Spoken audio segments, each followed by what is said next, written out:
So మన ఇప్పుడు కొత్తగా వస్తున్న ఆస్పిరెంట్స్కి ప్రిపరేషన్ స్టార్ట్ చేస్తున్న వాళ్ళకి యూపీఎస్సీ ఆస్పిరెంట్స్ కానీ గ్రూప్ 1 ఆస్పిరెంట్స్ కానీ నువ్వు ఇచ్చే సలహా ఏంటి? నాకేం రాదు, నాకేం తెలియదు కాబట్టి నాకు ఎంత టైం పడుతుంది అన్నది ఫస్ట్ మీరు మైండ్లో నుంచి తీసేయాలి సార్. ఒకటి ఏంటంటే ఎంత కన్సిస్టెంట్గా ఉంటే అంత ఈజీగా మన ప్రాసెస్ అవుతుంది సార్.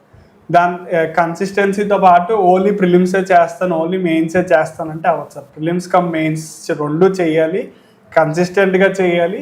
ఫీడ్బ్యాక్ తీసుకుని ఆ ఫీడ్బ్యాక్ని వెంటనే మనం ఇన్కార్పొరేట్ చేసుకోగలగాలి సార్. ఓన్లీ ఫీడ్బ్యాక్ తీసుకుని ఓకే ఈ పాయింట్ యాడ్ చేయమన్నారు, ఆ పాయింట్ యాడ్ చేస్తే నెక్స్ట్ టైం ఆ క్వశ్చన్ వచ్చినప్పుడు కానీ అలాంటి క్వశ్చన్ వచ్చినప్పుడు కానీ మనం ఇంప్రూవ్ అయ్యామని మనకు తెలుస్తుంది సార్ ఆటోమేటిక్గా మన ఫీడ్బ్యాక్ని ఇన్కార్పొరేట్ చేయడం కానీ. దాని తర్వాత ఒక్క ఫెయిల్యూర్ వచ్చిన వెంటనే డిజెక్ట్ అవ్వకూడదు సార్. అది కామన్, ఫెయిల్యూర్ అనేది కామన్. ఫెయిల్యూర్ వల్లే సక్సెస్ అవుతుంది సార్, అదైతే నేను కన్ఫామ్గా చెప్పగలను. మనం మిస్టేక్స్ ఎక్కడ చేసాం కానీ ఎక్కడ ఇంప్రూవ్ అవుతాం కానీ.